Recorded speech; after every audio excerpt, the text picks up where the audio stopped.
आज जो संकट है उसमें हमें विदेशी मुद्रा बचाने पर भी बहुत जोर देना होगा। साल भर तक घर में कोई भी फंक्शन हो, कोई भी कार्यक्रम हो, हम सोने के गहने नहीं खरीदेंगे।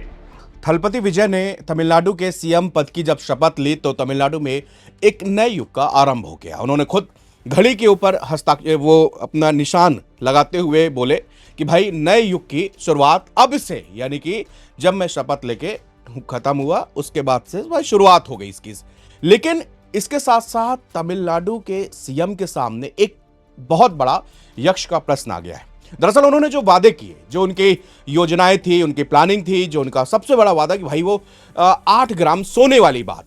दूसरी तरफ पीएम मोदी ने एक दिन पहले ऐलान कर दिया कि 1 साल तक आप लोगों से रिक्वेस्ट है, देशवासियों से, चूंकि पूरे मिडिल ईस्ट में इस समय टेंशन है और इसका असर पूरे विश्व में पड़ रहा है, हिंदुस्तान में भी पड़ रहा है, इसलिए 1 साल तक लोग सोना ना खरीदें। अब थलपति विजय के खुद स्टेट मतलब तमिलनाडु में बड़े कर्ज से जूझ रहा है पूरा प्रदेश। इन सब बातों को लेकर आखिरकार थलपति विजय कैसे जो उन्होंने वादे किए हैं तमिलनाडु की जनता से वो पूरा करेंगे, जबकि उन्होंने खुद बताया कि उनका प्रदेश कितने लाख करोड़ के कर्जे में है। ऊपर से आपने 8 ग्राम सोने का वादा किया है। और इन सब चीजों के बीच में जो कोई वैश्विक आपदाएं ऐसी है और पूरे देश की सिचुएशन कैसी है, पीएम मोदी ने ये बताया है। तो विश्वनाथ जी, ये कैसे पॉसिबल हो पाएगा कि ये इतनी बड़ी जीत? सिर्फ सोना नहीं है, सिर्फ गोल्ड का मामला नहीं है। थलपति ने अपने जो चुनावी घोषणा पत्र में 336 वादे किए हैं, 336, और उसको पूरा करने के लिए इनके पास बजट होना चाहिए एनुअल 1 लाख करोड़। 1 लाख करोड़ का सालाना बजट होना चाहिए। सालाना बजट सिर्फ वादों के लिए। अच्छा, जो 336 वादे किए हैं, जिसमें यह है कि आपको सिलेंडर मुफ्त मिलेगा, 6 सिलेंडर मुफ्त मिलेगा, सोना मिलेगा, 200 यूनिट बिजली, 200 यूनिट बिजली मुफ्त मिलेगी, जो बेरोजगारों को 4,000 रुपये भत्ता मिलेगा। मतलब ये मोटी मोटी जो योजनाएं हैं उनके लिए 1 लाख करोड़ रुपए इनको चाहिए होंगे। और जबकि एक आंकड़ा बताता है, मैं वही देख रहा था कि जो इनका आंकड़ा बताता है कि तमिलनाडु का जो रेवेन्यू है, जो एनुअल रेवेन्यू जो 2025-26-27 के बजट में रखा गया है, 3,44,575 करोड़, यानी 1/3 इनको वादा पूरा करने के लिए चाहिए। जो टोटल रेवेन्यू जो आएगा तमिलनाडु के पास, उसका 1/3 आपको वादा पूरा करने में चाहिए। मोटा-मोटी 32 से 33% आपको चाहिए। 33% तकरीबन, जो सिर्फ वादे में जाएगा। वादे आपने किए इसके अलावा जो दूसरे एक्सपेंडिचर हैं, जिसमें कर्मचारियों के वेतन है, उसके अलावा जो सिस्टम चलता है उसमें जो पैसे लगते हैं, जो तमाम खर्चे हैं, सरकार के अन्य खर्चे हैं, उसके लिए 2/3 बचा रहेगा। तो ये बहुत बड़ी चुनौती है, ये आसान नहीं है जी। और अभी जो राज्य पे कर्ज है 10.62 लाख करोड़, इसको पूरा करने के लिए इस सरकार को और कर्ज लेना होगा जी। साफ जाहिर होता है कि अगर आप कर्ज नहीं लेंगे तो ये वादे तो पूरे नहीं हो पाएंगे, और जब कर्ज लेंगे तो पूरे तमिलनाडु पे कर्ज बढ़ेगा और इसका असर आने वाले सालों में भी दिखने लगेगा। तो ये जो उन्होंने जैसे बताया कि ये हमारी जो पूर्व की सरकारें थी उनका रवैया ऐसा था कि 10.26 लाख करोड़ का जो कर्ज हमारे ऊपर छोड़ के चले गए हैं, तो कहीं ना कहीं उनका ये बताना, ये कहना ऐसा तो नहीं कि वो आगे और जनता को ये कहने वाले कि भाई हमारे सामने बड़ी मुश्किलें हैं, जो हमने वादे तो कर दिए हैं, अब चुनाव भी जीत गए हैं जनता ने, लेकिन अब इसको फुलफिल करने के लिए बजट नहीं, ये तो अब इनके हाथ में नहीं है, क्योंकि इन्होंने जो वादे किए लोक लुभावन वादे ही थे। और वहाँ फ्री वीज कल्चर भी है, बहुत पुराना कल्चर है। जब आपने देखेंगे, हिस्ट्री देखेंगे, तो एमजी रामचंद्रन ने बस इसकी एक शुरुआत की थी, वो भी अच्छे के लिए की थी। शुरुआत ये थी कि जो गरीब हैं उनको हम चावल दे रहे हैं। फिर धीरे धीरे सरकार में उसमें नमक, आटा, तेल, चावल जो भी हो सकता था उन्होंने जोड़ना शुरू किया। जब आगे वक्त ऐसा आया कि टीवी, फ्रिज, कूलर जो मांगो सब हम दे रहे हैं, इन्होंने कुछ सारे जो पुराने लेवल थे उनको क्रॉस कर दिया। उन्होंने क्रॉस कर दिया। क्यों? सामने AIDMK उससे बड़ा वादा कर रही थी कि मिस्टर हम टीवी देंगे और तमाम चीज़ें देंगे, कई चीज़ें AIDMK ने वादा करा। तो अब इन्होंने जो तमिलनाडु के सोच में है सोना, तो उन्होंने 8 ग्राम सोने वाला ये वादा कर दिया। अब इनको आप 336 वादे में से 336 तो पूरा नहीं कर पाएंगे, ये तो संभव ही नहीं है, जो बजट की स्थिति है उससे संभव नहीं है, संभव नहीं है। मगर 36 तो करना ही पड़ेगा। 300 हटा दो, 300 तो 36 तो आप करेंगे 36 करेंगे, वो भी मेजर करेंगे। आप छोटे छोटे वादे वो तो होगा नहीं, क्योंकि कैश का जो ट्रेंड पूरे देश में है, आप बेरोजगार को 4,000 रुपये आपको देने ही होंगे, हाँ। महिलाओं को 2,500 रुपये देने ही होंगे। 8 ग्राम सोना आपने वादा किया तो वो आपको देना ही होगा। ऐसे ही कई छोटे छोटे मद में आपने कैश की जो आदत लगाई है वो भी आपको करना ही पड़ेगा। तो आप ये समझ लें कि ये उनके लिए आसान नहीं है और ये बहुत बड़ी चुनौती है। तो अगर ये हम लोग समझना चाहते हैं कि जो इतना पहली बार मान लीजिए कि उन्होंने ये चुनाव लड़ा, इतनी मतलब जीत आई अच्छी खासी खूब, 108 विधायक आप लेकर आते हैं, जनता आपको एक ऐसे नेता के रूप में देख रही है कि कुछ आके चमत्कार जैसा कुछ होगा, जैसा कि हमने देखा कि अरविंद केजरीवाल दिल्ली में आए तो उनकी कितनी बड़ी जीत हुई वो। तो फिलहाल ये चीज़ हमको विश्वनाथ जी समझाने की कोशिश करिए कि इसका इम्पैक्ट अगर वो पूरा नहीं करते साल भर में, 1.5 साल में, तो इसका इम्पैक्ट क्या पड़ेगा? देखिए, मैं इसको भी एक पुराने उदाहरण से ही समझाना चाहता हूँ। फ्री वीज जयललिता की AIDMK सरकार ने भी बांटे और बहुत अच्छे से बांटे। आप कहेंगे कि उन्होंने, जयललिता ने जो अपने समय वादे किए थे सारे वादे पूरे हुए।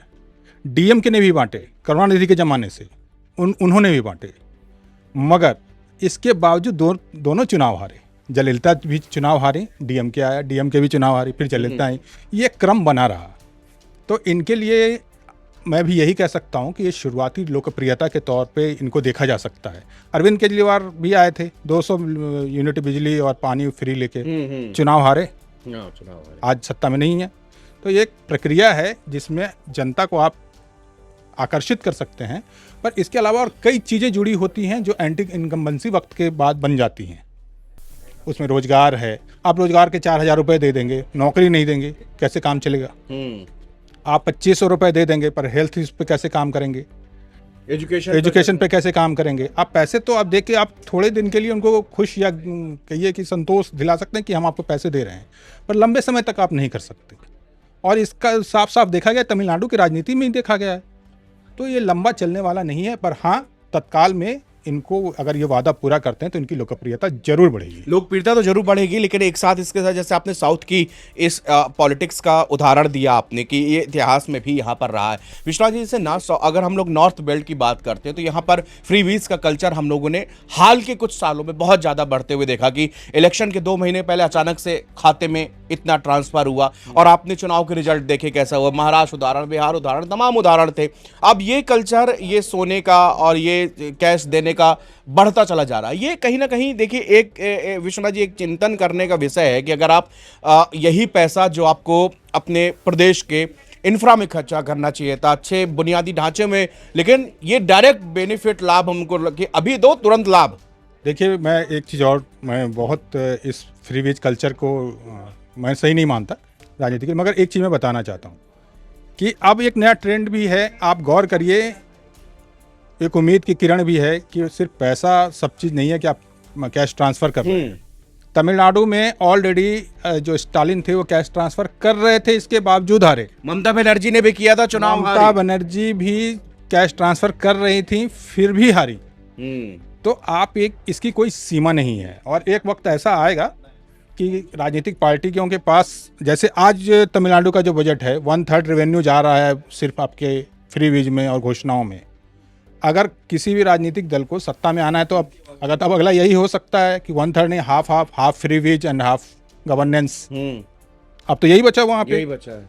तो ये संभव नहीं है और राजनीतिक दलों के पास ये ऑप्शन नहीं हुआ कि आप एक लिमिट से ज़्यादा बढ़ पाएँ। तो आने वाले वक्त में धीरे धीरे ये विड्रॉ होगा, मुझे ऐसा लगता है। देखिए, ये फ्री बीज के कल्चर पर हम बात कर रहे थे। दूसरी चीजें तमिलनाडु के इस राजनीति पर, दूसरी भी थलपति विजय ने जो अपने वादे किए, लेकिन वादे के बीच में दो बड़े अड़ंगा यहां पर आए। पहली चीज तो गोल्ड को लेकर आया, क्योंकि हमारा जो आयात शुल्क है वो लगातार बढ़ रहा है। पीएम मोदी ने एक दिन पहले खुद इस बात को सिकंदराबाद में, तेलंगाना में कहा कि भाई यहां पर आप लोग 1 साल तक शादी ब्याह के समय में आप सोना ना खरीदें। उन्होंने दूसरे और चीजें जनता से अपील की कि अगर आप इसको मानेंगे तो देश के हालात अच्छे होंगे, क्योंकि पूरे वैश्विक संकट से हम लोग गुजर रहे हैं। लेकिन ऐसे में थलपति विजय के सामने एक सबसे बड़ा सवाल कि 8 ग्राम सोने का जो उन्होंने वादा किया है वो कैसे पूरा होगा। 4,000 रुपए ट्रांसफर का वादा ये कैसे पूरा करेंगे, जबकि आप खुद बता रहे हैं कि आपका प्रदेश कितने कर्जे में है।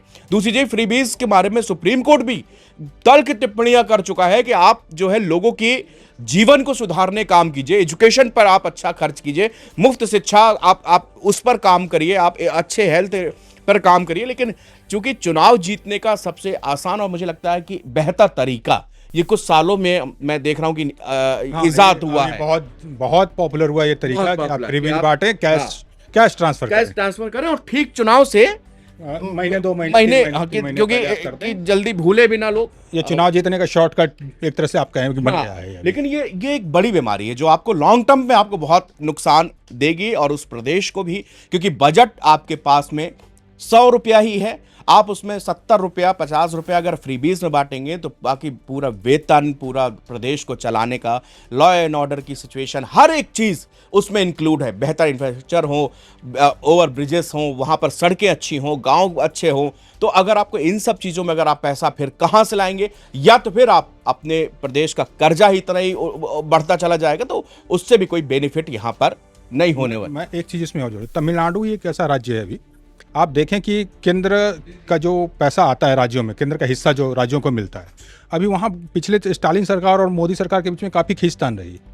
क्यों? एजुकेशन पॉलिसी वाले में लेकर उन्होंने फंड नहीं दिया, तो काफ़ी दिन लंबा चला कि नेशनल एजुकेशन पॉलिसी आप लागू नहीं कर रहे, इसलिए हम फंड नहीं दे पा रहे हैं।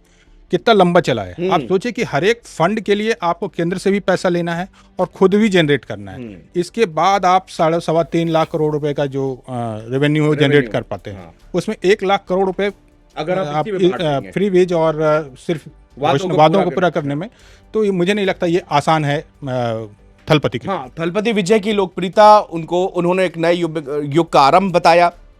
सारी बातें जायज है, जनता ने उनको सिरमौर बैठाया है, उनको अच्छी खासी सीटें मिली, वो अपने सीएम बन गए राज्य के पहली बार में।